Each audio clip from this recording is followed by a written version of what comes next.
Para jamaah yang saya muliakan, tema kita hari ini Sabtu pertama adalah tentang kajian fikih muamalah. Kita mengambil kitab Al-Madkhal ila Fiqhil Muamalatil Maliyah karangan Muhammad Usman Shiber. Para jamaah yang saya muliakan, dulu kita sudah membahas tentang beberapa objek kajian fikih muamalah. Hari ini kita akan lebih banyak membahas tentang 5 pondasi dasar fikih muamalah. Sebagian sudah pernah kita singgung, sebagian ada yang belum. Para jamaah, ada 5 pondasi dasar dalam fikih muamalah, sehingga kita nanti akan bisa ngerti kenapa fatwa-fatwa DSN, fatwa-fatwa yang berkaitan tentang fikih muamalah itu kadang-kadang berubah. Kadang-kadang kemudian ada satu saat kemudian ada perubahan dan lain sebagainya. Karena ada 5 pondasi nanti yang akan kita bahas. Yang pertama adalah hukum asal dalam muamalah adalah boleh. Nanti akan kita bahas secara detail. Yang kedua adalah muamalah dibangun di atas pondasi menjaga illat dan kemaslahatan. Saya punya dosen, dulu beliau tesisnya itu meneliti fatwa-fatwa DSN MUI yang berkaitan tentang muamalah dan ekonomi. Kesimpulan dari tesis beliau setelah hasil penelitian yang cukup panjang, beliau kemudian menyampaikan kebanyakan fatwa DSN itu adalah untuk menjaga kemaslahatan. Makanya nanti jenengan akan lihat ada beberapa praktek yang kemudian diperbolehkan karena kemaslahatan. Itu nanti akan kita bahas satu persatu. Contoh, sekarang kita mengenal yang namanya fikih wakaf tunai. Pernah dengar wakaf tunai? Nggih, pernah dengar wakaf tunai. Dulu orang itu mengatakan identik wakaf itu wakaf tanah, wakaf itu wakaf rumah, wakaf masjid dan lain sebagainya. Sekarang sudah mulai ada yang namanya wakaf tunai. Saya punya uang 10.000 sudah bisa wakaf. Saya punya uang 2.000 bisa wakaf. Lah ini namanya kemudian ada beberapa yang kemudian berkembang karena ada kemaslahatan. Nah sekarang wakaf tunai itu mulai berkembang. Salah satu penggunaan wakaf tunai adalah wakaf modal usaha. Ini diterapkan saya ada di An-Nadhifah Menganti, di perumahan Ladifah. Itu alhamdulillah jalan. Namanya wakaf modal usaha. Apa wakaf modal usaha? Ada beberapa jamaah yang punya uang, bahkan ada yang kemudian punya uang 20. Jadi ada jamaah saya yang di An-Nadhifah itu mengadopsi ini kemudian diterapkan di beberapa daerah. Jadi beliau punya uang sekitar 40 kalau enggak 80, itu beliau wakafkan berupa modal usaha. Bagaimana wakaf modal usaha? Umpama ada orang punya uang 20 juta. Dia pingin wakaf, tapi bukan wakaf tanah, bukan wakaf bangunan, tapi wakaf modal usaha. Maka wakaf ini kemudian, uang ini kemudian dijadikan wakaf. Karena dijadikan wakaf, nanti bagaimana teknisnya? Teknisnya adalah mencari jamaah-jamaah yang kemudian jamaah ini butuh modal kerja. Di beberapa daerah, orang hutang 1 juta itu besar. Coba jenengan kalau nggak percaya tanya ke tukang bubur, tukang beberapa penjual sayuran. Bagi mereka uang 1 juta itu modal usaha yang bisa untuk muter hidup, yang bisa untuk mengcover kebutuhan hidup keluarga. Jadi ketika mereka dikasih uang 1 juta, 2 juta berupa hutang, itu terima kasihnya Masya Allah luar biasa. Nah ini yang ditangkap oleh beberapa rentenir bank titil yang ada di daerah-daerah, yang kemudian memberikan hutang 1 juta, 2 juta, tapi yang diberikan 900. Belum per bulannya, masih ada tambahan bunga. Nah, Masya Allah kemarin ketika dikumpulkan ada beberapa 20 orang, mulai dari tukang bubur ayam, mulai dari kemudian penjual sayuran dan macam-macam, itu mereka rata-rata dapat 1 sampai 2. Itu Masya Allah, bahagianya luar biasa. Ada 10 orang yang masing-masing dapat modal usaha 2 juta. Itu Masya Allah, karena mereka itu sebelumnya hutangnya ke rentenir, keuntungannya itu mepet. Sebagian untuk nyicil, sebagian baru sisanya untuk makan. Makanya mereka nggak bisa meningkat tarifnya. Makanya kemudian ada yang namanya wakaf modal usaha. Bagaimana wakaf modal usaha? Ada uang 20 juta dipinjamkan kepada jamaah masjid yang kemudian membutuhkan. Ketika dipinjamkan tanpa bunga, sesuai kebutuhan dan sesuai kemampuan. Nanti setelah terkumpul, uang ini balik lagi, dikembalikan lagi kepada jamaah. Maka muter terus. Ini yang namanya kemudian wakaf modal usaha. Alhamdulillah ini beberapa daerah sudah mulai jalan. Ini yang kemudian dulu pernah dikampanyekan oleh almarhum Mas Denny di ACT. Ini luar biasa, Masya Allah. Itu sangat membantu sekali kepada beberapa ini. Apa manfaatnya? Manfaatnya satu, jamaah itu kemudian lebih peduli kepada masjid. Karena mereka merasa masjid itu solusi. Sekarang itu banyak, kemarin ada kejadian di Makassar, ada masjid yang kemudian mimbarnya dibakar. Itu kan ketika ditanya motifnya apa, karena saya sama ketua takmir, sama takmirnya sering diusir dari masjid karena nggak boleh istirahat. Akhirnya kemudian dia jengkel ke masjid. Nah, kesenjangan antara masjid dengan jamaah ini harus kita hilangkan. Nah, salah satunya adalah ada yang namanya wakaf modal usaha. Ini yang kemudian berdasarkan maslahah. Makanya jenengan akan lihat nanti beberapa hukum-hukum dalam fikih muamalah itu kadang-kadang berubah karena asas maslahah. Yang ketiga, ada sebagian yang berdasarkan kepada uruf. Yang keempat, menggabungkan unsur ibadah dan hukum.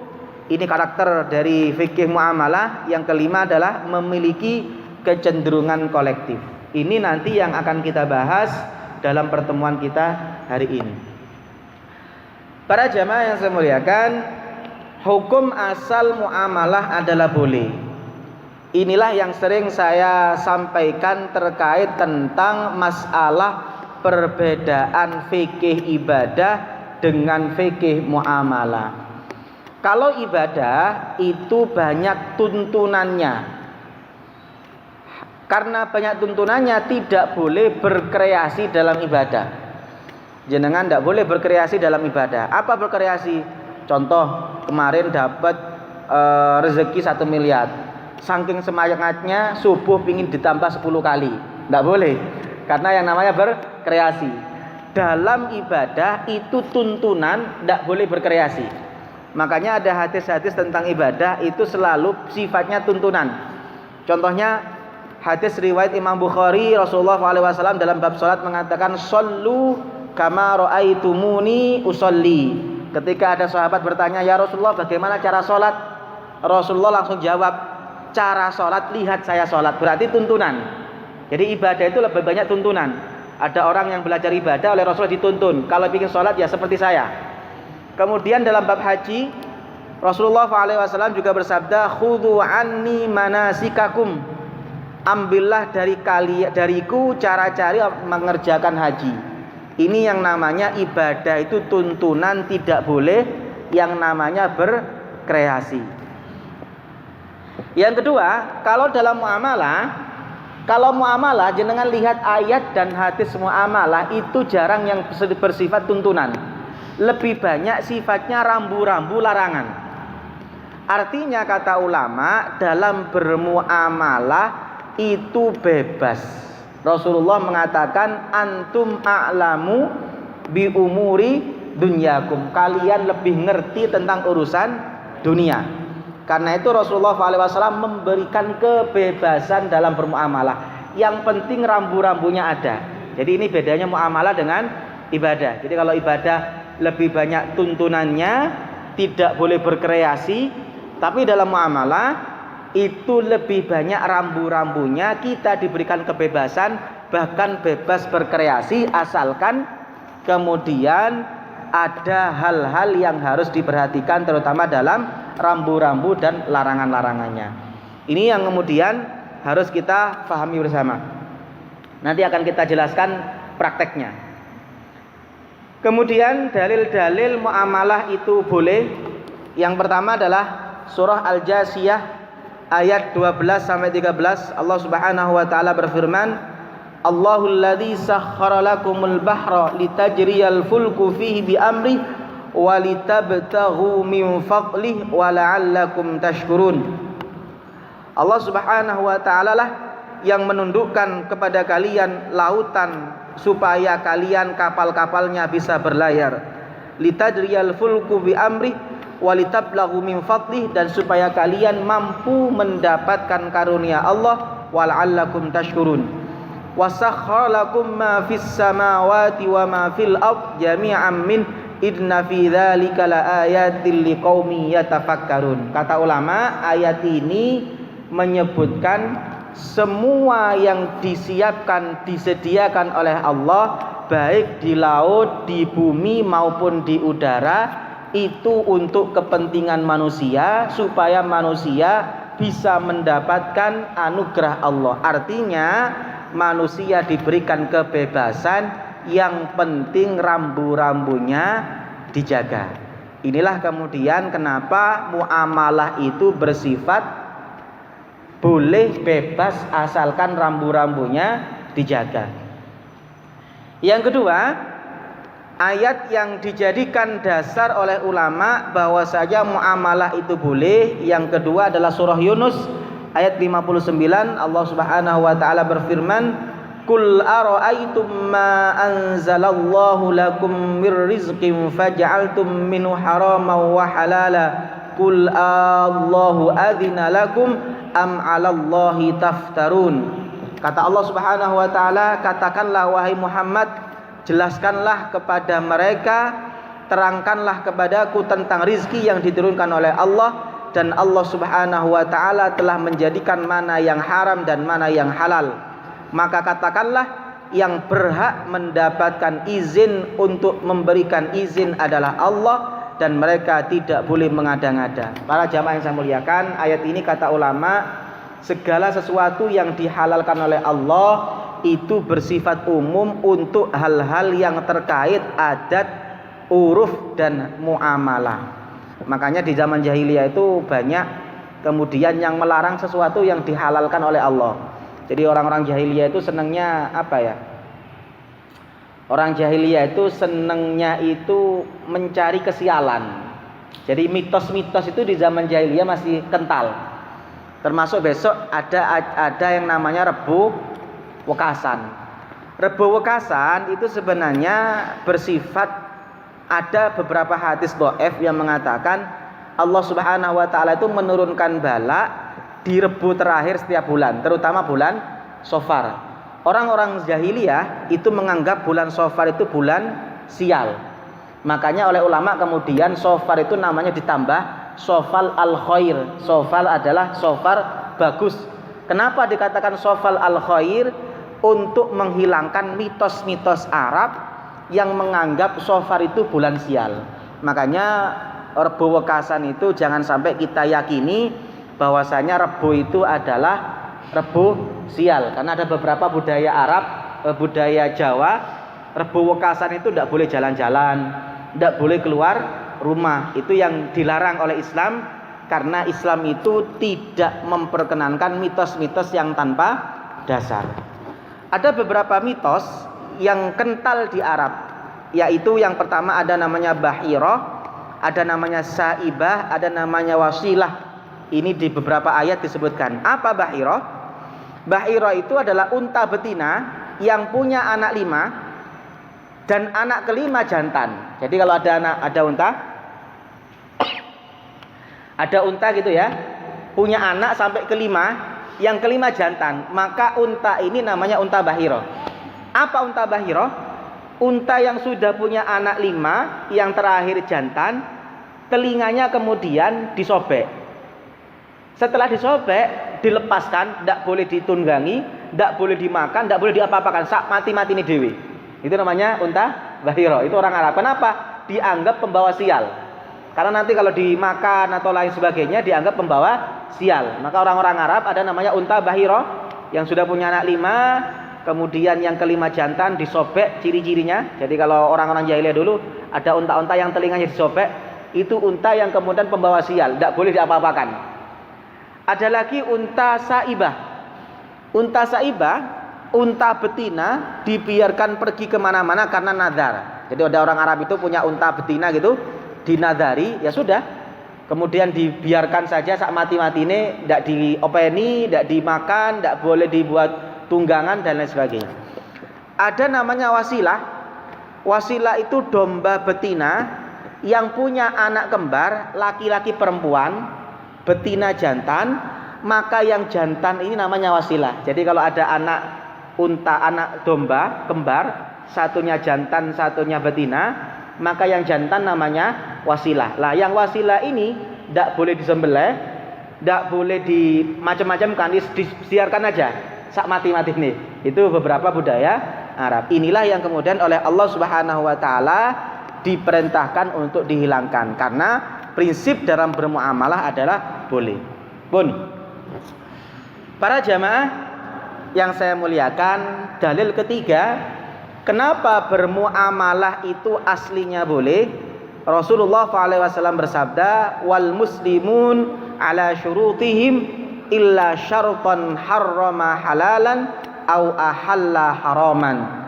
Setiap kesepakatan antara umat Islam itu boleh, kecuali kesepakatan yang isinya mengharamkan yang halal atau menghalalkan yang haram.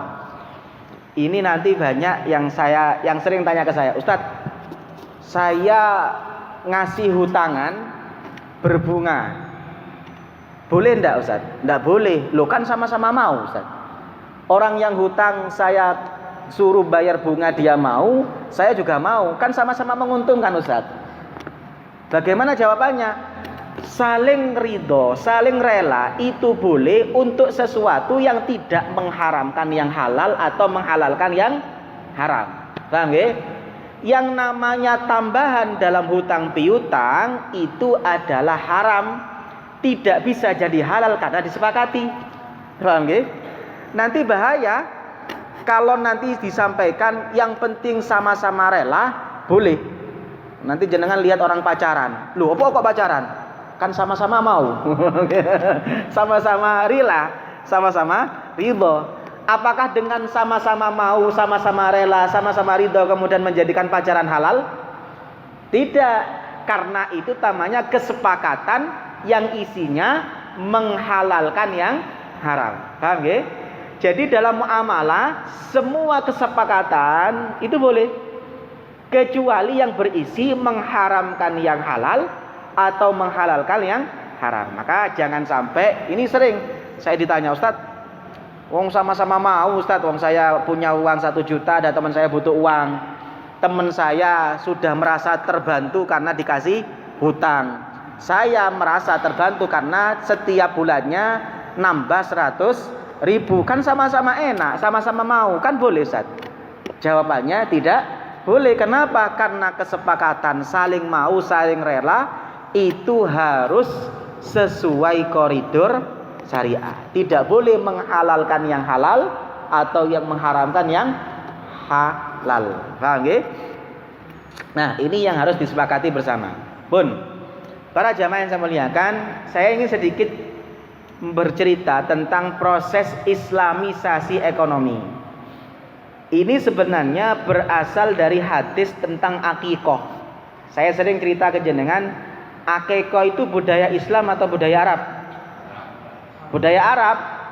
Jadi akikah itu kalau jenengan lihat hadis Bukhari, bukan dari Islam tapi dari Arab jahiliyah. Akikoh itu adalah rambut bayi bawaan lahir, itu orang Arab menamainya akikoh. Jadi ada bayi punya rambut bawaan lahir, itu namanya akikoh. Orang Arab jahiliyah ketika punya bayi, nanti setelah 7 hari rambut bawaan lahir itu dicukur. Paham ya? Setelah dicukur mereka nyembelih domba, makanya dombanya dikatakan akikoh. Kenapa kok dikatakan akikoh? Karena dombanya disembelih dalam rangka mencukur rambut bawaan bayi. Paham nggih? Itu budaya jahiliyah. Pun satu. Nomor 2, orang jahiliyah kalau akikoh setelah nyembelih, darahnya kambing ini diusapkan ke kepala bayi. Setelah itu kambingnya dibuat sembahan kepada berhala. Nah, ketika Rasulullah SAW diutus, beliau melihat akikoh ini baik karena bentuk rasa syukur punya anak. Maka Rasulullah tidak membuang budaya akikoh. Ini nanti jawaban, tidak semua budaya selain Islam itu harus dibuang. Kenapa beberapa ulama-ulama Indonesia ada beberapa budaya Jawa kuno masih dilestarikan tapi dirubah? Karena Rasulullah sendiri akikoh itu tidak dibuang, tapi jalur yang ditempuh adalah dirubah. Paham ya? Karena akikoh baik, rasa syukur, maka oleh Rasulullah kemudian ditetapkan, cuma caranya dirubah. Apa yang dirubah oleh Rasulullah? Yang pertama, yang keliru dalam akikah jahiliyah, darahnya kambing diusapkan ke kepala. Maka oleh Rasulullah dihapus, diganti ganti. Apa gantinya?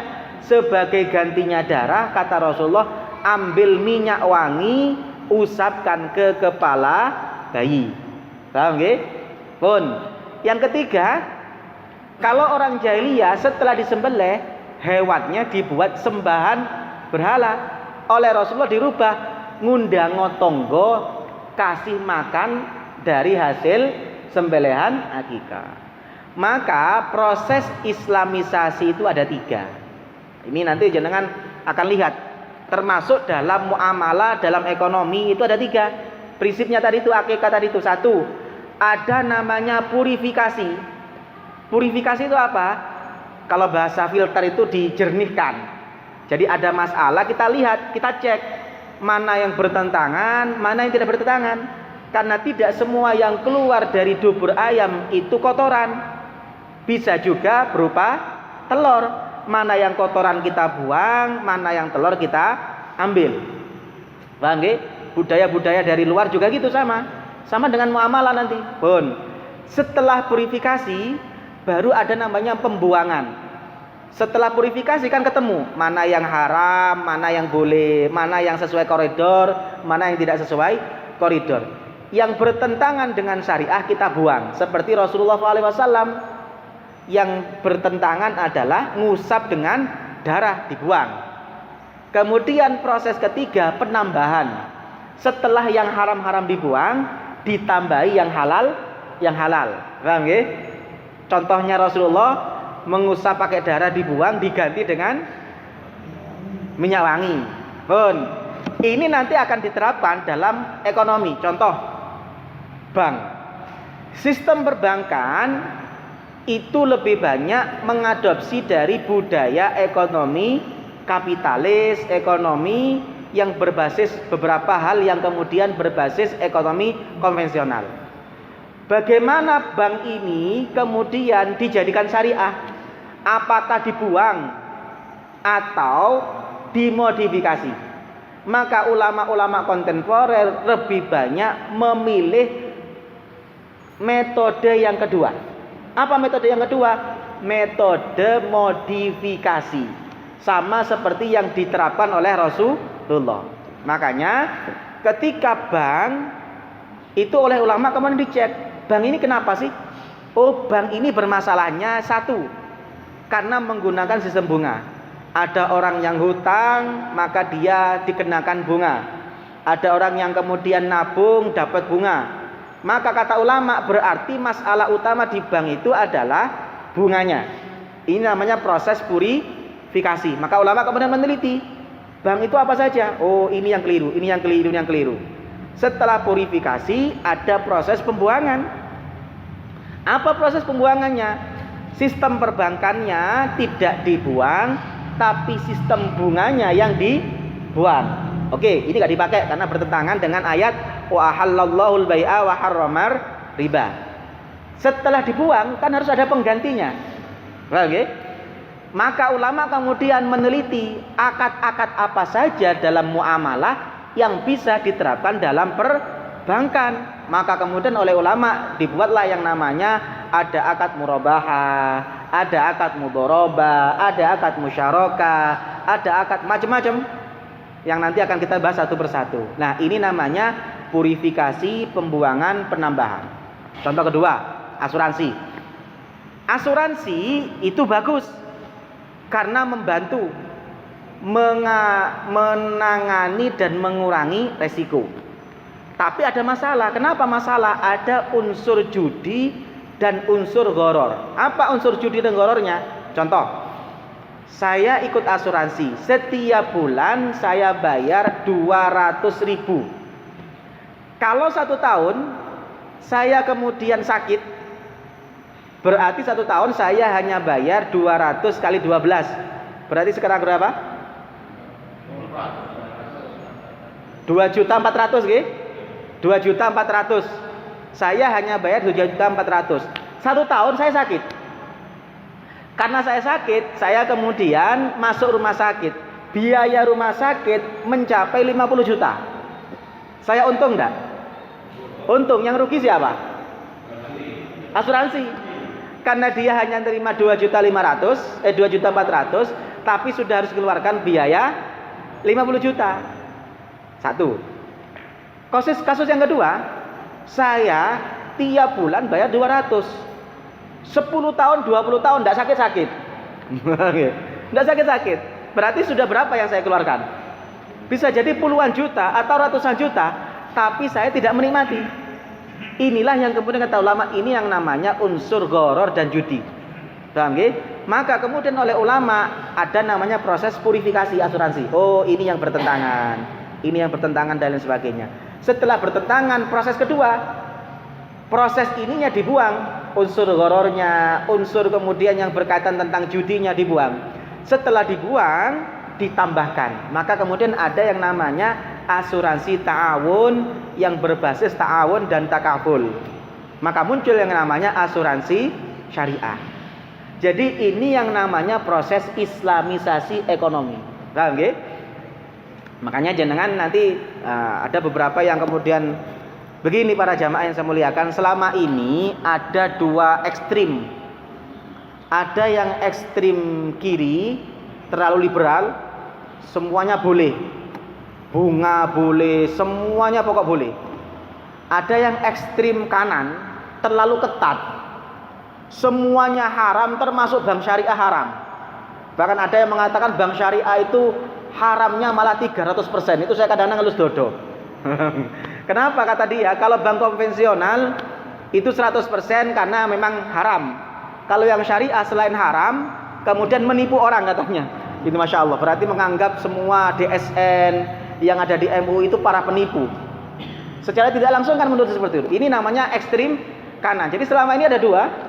Maka kalau jenengan lihat ada di Instagram itu ada IG itu ex Bank Indonesia itu ngeri. Ngerinya apa? Menghujat habis-habisan orang yang berjuang di ekonomi syariah. Itu saya kadang-kadang ngelus dodo. Ya bolehlah Anda itu, ya ini namanya ekstrim kanan. Jadi saking ketatnya sampai semuanya haram termasuk bank syariah haram. Sampai kemudian buat pasar sendiri pakai dinar karena menganggap uang kertas itu haram. Ini terlalu ekstrim kanan. Makanya ulama-ulama mayoritas kontemporer mengambil posisi tengah. Apa itu? Tidak semuanya haram, perlu dimodifikasi. Karena Rasulullah sendiri banyak kasus tidak membuang budaya jahiliyah, tapi oleh beliau kemudian diperbaiki. Paham ya?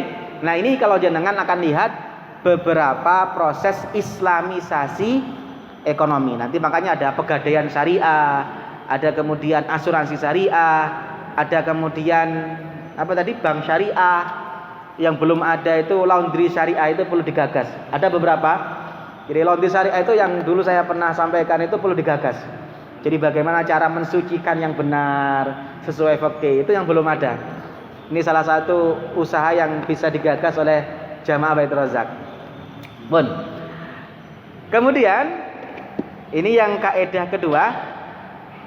Kaidah kedua, dalam muamalah pondasinya adalah menjaga illat dan maslahah. Kata Imam Asy-Syatibi, al-aslu fil ibadat bin nisbah ilal mukallaf at-ta'abbud dunal iltifati ilal ma'ani. Hukum asal dalam ibadah adalah melakukan ibadah tanpa tanya alasannya kenapa. Itu kalau dalam ibadah. Dalam ibadah itu nggak bisa dinalar. Berbeda dengan muamalah. Kalau muamalah al aslu fil adat, itu kata Imam Al-Syatibi, al-iltifat ilal ma'ani, melihat makna yang terkandung. Maka jangan dalam ibadah tidak bisa dinalar. Contoh, kenapa sholat subuh itu kok cuma 2 rakaat, zuhur kok 4 rakaat? Pertanyaan saya, kira-kira lebih mudah mana zuhur antara zuhur dengan subuh? Sebenarnya lebih mudah subuh. Subuh itu setelah istirahat, kan badan fresh. Zuhur itu kan waktu kerja, capek-capek kerja, urusan banyak, belum target dari atasan. Sholatnya harus 4. Subuh bangun tidur, waktu luang kok dikasih 2. Paham ya? Kenapa?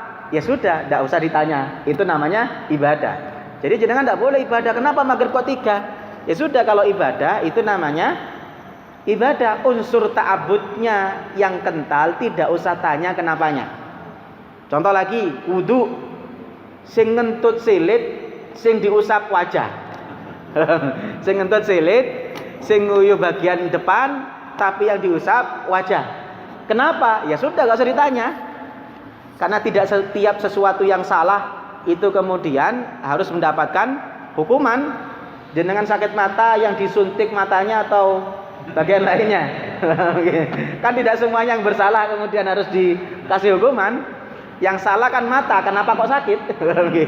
Tapi bukan berarti yang disuntik matanya. Ya sudah, gak usah ditanya. Kenapa kok harus yang dibasuh cuma wajah, tangan, kepala, dan kaki? Kenapa yang lain tidak? Ya sudah, itu ibadah, gak bisa ditanyakan. Jadi kalau dalam ibadah, unsur ta'abudnya, ta'abud itu artinya sudah, ini bentuk ibadah, kemudian tidak usah ditanya. Contoh lagi haji. Kenapa haji harus ke Mekah? Kenapa kok gak ke Borobudur saja? Membuang-buang devisa kan? Ini orang-orang ini benar yang kemarin mengatakan ya usah haji itu ke Mekah, cukup ke Monas. Kenapa haji kok harus ke Mekah? Enggak ke Monas, enggak ke Surabaya, enggak ke yang lain. Ya sudah, itu namanya ibadah, tidak bisa ditanyakan kenapanya. Beda dengan muamalah. Kalau muamalah pasti ada alasannya. Contoh bai'un najash. Jangan tahu bai'un najash? Yang dulu saya jelaskan, bai'un najash itu kalau bahasa orang Jawa cumbe. Tahu cumbe nggih? Saya punya dagangan, ini dagangan. Nah, seperti itu, makelar tapi nipu. Saya punya dagangan, saya kenal Mas Yudi. Mas Yudi, nanti kalau saya dagangan, kalau ada yang nawar, sampean pura-pura nawar. Ini laptop ini 1 juta, 2 juta. Saya tawarkan ke orang 2 juta. Nanti kalau ada orang nawar, sampean pura-pura nawar. Mas Yudi kemudian datang, padahal dia tahu. Datang ke saya, berapa ini? 2 juta. Wah, kok murah ya? Saya kemarin itu ke mall kok harganya sudah 3 juta. Tujuannya apa? Supaya orang di sampingnya tertarik untuk membeli. Itu namanya bai'un najash. Jadi najash itu adalah tawaran kepada barang, bukan tujuannya untuk membeli, tapi untuk mempertahankan harga untuk nipu orang. Kata ulama, kenapa kok haram? Karena ada unsur menipunya. Jadi setiap larangan dalam muamalah pasti kita tahu alasannya apa. Tapi kalau dalam ibadah tidak bisa. Paham ya? Contoh lagi, menjual di atas jualan orang itu haram. Jadi saya jualan laptop 2 juta. Ada teman saya tahu, sampean beli ke siapa? Ke Ustadz. Jangan, beli ke saya saja. 1.500.000. Itu namanya haram. Kenapa kok haram? Karena menyakitkan. Jadi kalau dalam muamalah pasti tahu alasannya. Tapi kalau ibadah tidak bisa. Contoh lagi, ada jual melempar. Kalau di orang Arab itu gini. Kalau dulu saya waktu pasar malam ya, jadi ada boneka gitu, beli apa? Kayak bola atau apa gitu, atau ada yang kayak lingkaran gitu. Ya lingkaran itu masa masih kecil kita. Sekarang udah gak usum gitu. Ada lebih modern sekarang, yang pakai mesin itu, pakai mesin. Itu kan dulu beli ya 10, harganya 10.000 gitu, beli 10. Nanti dilempar. Kalau masuk dapat hadiah. Kalau udah masuk, ya sudah, gak dapat apa-apa. Itu kenapa kata ulama haram? karena ada unsur gharar, ada unsur ketidakpastian. Saya beli 10.000 bisa dapat banyak, bisa jadi tidak dapat apa-apa. Sama dengan jenengan kalau ke mall ada yang boneka, boneka, nah yang pakai keren itu, jenengan beli bayar 20.000, nanti berapa kali? 5 kali. Sudah jenengan pakai itu, kemudian masuk ternyata nggak keangkat, jenengan rugi nggak? Rugi. Kalau umpama jenengan 10 beli 5-5-nya dapat boneka, yang rugi siapa? Yang jual. Itu namanya kalau dalam bahasa Arab itu namanya bai'ul hasad. Jadi dulu di zaman Rasulullah itu ada namanya bai'ul hasad. Bai'ul hasad itu ada jualan di depan, ada kerikilnya dilempar. Mana yang kena berarti itu yang saya beli. Itu haram. Kenapa kok haram? Karena ada unsur gharar. Apa gharar itu? Enggak pasti. Bisa untung, bisa rugi. Maka nanti kalau kita bermuamalah, setiap sesuatu yang berkaitan tentang gharar haram. Jadi kalau muamalah itu lebih banyak bisa dinalar. Paham nggih? Muamalah itu bisa dinalar. Beda dengan ibadah. Kalau ibadah tidak bisa dinalar. Pun apa dalilnya? Dalilnya banyak sekali di Al-Qur'an. Yang pertama adalah dalam surah Al-Baqarah, Allah Subhanahu wa taala berfirman, "Wala ta'kulu amwalakum bainakum bil batili wa tudlu biha ilal hukam litakulu fariqam min amwalin nasi bil its wa antum ta'lamun." Allah Subhanahu wa taala berfirman, janganlah kalian memakan harta di antara kalian dengan cara batil. Kemudian ada hadis, ada ayat lagi, surah Al-Maidah ayat 91, Allah Subhanahu wa taala berfirman, "Innama yuridu syaitanu ayyuqi'a bainakumul adawata wal baghdha'a fil khamri wal maisir." Ini beberapa dalil ulama yang mengatakan muamalah itu bisa dinalar. Pun para jamaah yang saya muliakan, ini terakhir dari saya, ada 2 slide lagi. Dalam bermuamalah itu selalu berubah-ubah tergantung ilat dan kemudian maslahahnya. Maka jenengan nanti akan melihat ada beberapa fatwa yang dulu pernah diharamkan sekarang diperbolehkan. Karena ilatnya berubah, maslahahnya berubah. Paham nggih? Makanya ada satu transaksi bisa jadi dalam satu masa dilarang, tapi di masa tertentu diperbolehkan. Begitu juga sebaliknya. Ada satu transaksi sekarang boleh, tapi oleh ulama kemudian dilarang karena ada satu hal. Ini namanya muamalah. Contoh. Ini beberapa contoh. Larangan tas'ir. Tas'ir itu apa? Tas'ir itu menentukan harga. Dulu Rasulullah SAW melarang yang namanya tas'ir. Jadi dulu di Madinah itu pernah harga-harga itu naik. Kalau bahasa sekarang inflasi ya. Jadi pedagang-pedagang itu menjual gandum mahal, lebih mahal dibandingkan harga biasanya.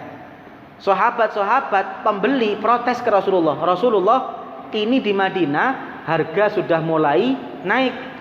Bagaimana ini? Tolong jenengan paksa penjual-penjual untuk menurunkan harga. Maka Rasulullah mengatakan, "Innallaha huwal musa'ir al-qabid al-basit ar-razzaq." Saya tidak berhak memaksa penjual untuk menurunkan harga karena itu hak mereka. Paham nggih? Nah, ini zaman Rasulullah.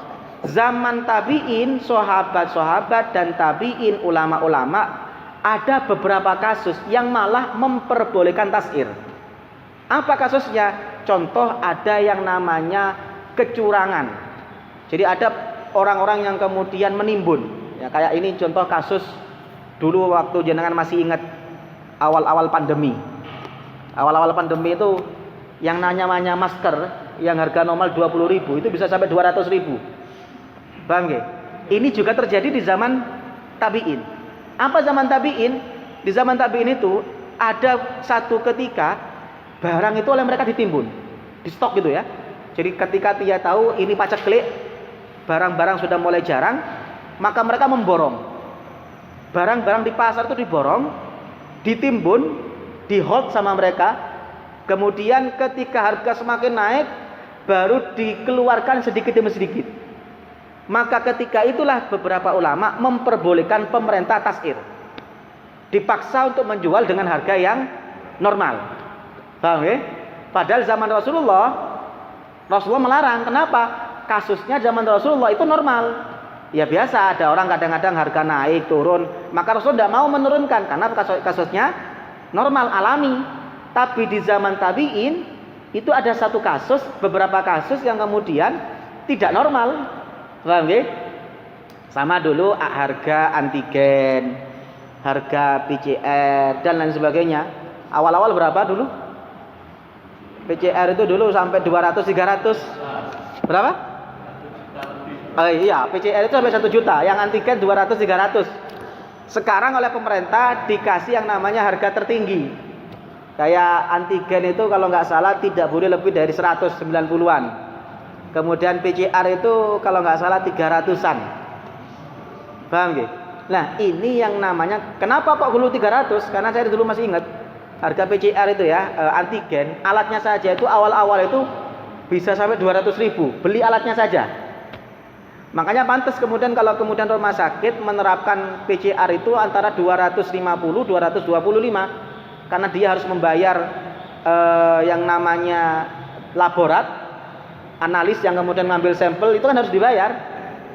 Nah, kemudian harganya turun. Sekarang sudah harga alatnya itu sudah sangat murah. Nah, apalagi masker dulu kan jentonya lagi banyaklah dulu. Termasuk hand sanitizer itu kan sampai luar biasa itu kan. Paham nggih? Lah, ini kan kondisi tidak normal. Maka ulama mengatakan zaman Rasulullah normal, tapi ada satu kasus yang harus tasir. Paham nggih? Inilah yang namanya terkadang ada masalah dulu dia boleh diharamkan, sekarang diperbolehkan. Contoh yang kedua, larangan gharar. Yang tadi sudah saya jelaskan hadisnya sahih. Rasulullah melarang gharar, tapi sekarang ulama mengatakan boleh gharar asalkan sedikit. Contoh begini, sewa rumah per bulan boleh enggak? Boleh. Gharar atau enggak? Bisa gharar. Saya kasih contoh. Jenengan nyewa rumah 1 bulan 500.000. 1 bulan kan bisa 28 hari, bisa 30 hari, bisa 31 hari. Bayarnya tetap 500. Ada unsur ghararnya enggak? Ada, tapi kata ulama boleh karena ghararnya sedikit dan tidak menimbulkan perselisihan. Paham nggih? Maka padahal hadisnya jelas Rasulullah melarang gharar, tidak ada kaitan sedikit atau banyak. Paham nggih? Ini kenapa? Iya, 1 bulan kan bisa 28 hari, bisa 30, bisa 31 hari. Artinya 500 itu kan tidak mesti. Saya 500 itu bayar 28 hari, atau bayar 30 hari, atau bayar 31 hari. Itulah ghararnya. Nyewa setiap hari. Artinya tidak wajib harus nyewa per hari. Boleh nyewa 1 bulan meskipun ada unsur ghararnya. Yang penting unsur ghararnya sedikit dan tidak menimbulkan perselisihan, kata ulama diperbolehkan. Paham nggih? Pun. Terakhir, Rasulullah itu pernah melarang yang namanya bai'ul ma'dum, menjual barang yang belum ada. Tapi ulama kemudian memperbolehkan namanya bai'ul istisna dan bai'us salam padahal barangnya belum ada. Contoh bai'ul istisna, ini biasanya KPR. Saya mau beli rumah, rumahnya baru mau dibangun, tapi spesifikasinya sudah jelas, gambarnya jelas, speknya jelas, kemudian ukuran semen dan ininya jelas, kemudian yang namanya keramiknya nanti jelas, semuanya sudah jelas, tapi belum dibangun. Ini namanya bai'ul istisna. Oleh ulama diperbolehkan karena kebutuhan. Padahal Rasulullah melarang jual beli barang yang belum ada. Paham nggih? Contoh lagi, kalau dulu dilarang jual beli barang yang belum ada. Contoh lagi, jenengan jual beli via marketplace. Barangnya ada enggak? Enggak ada, wong ada gambarnya tok, aku tak tuku iki. Paham nggih? Kenapa kok diperbolehkan? Kembali lagi, dasar muamalah adalah bisa jadi berubah, hukum itu berubah karena ada ilat dan kemaslahatan yang berubah. Inilah yang kemudian dua dasar dari 5 dasar. Insyaallah nanti yang sisanya kita bahas di pertemuan selanjutnya.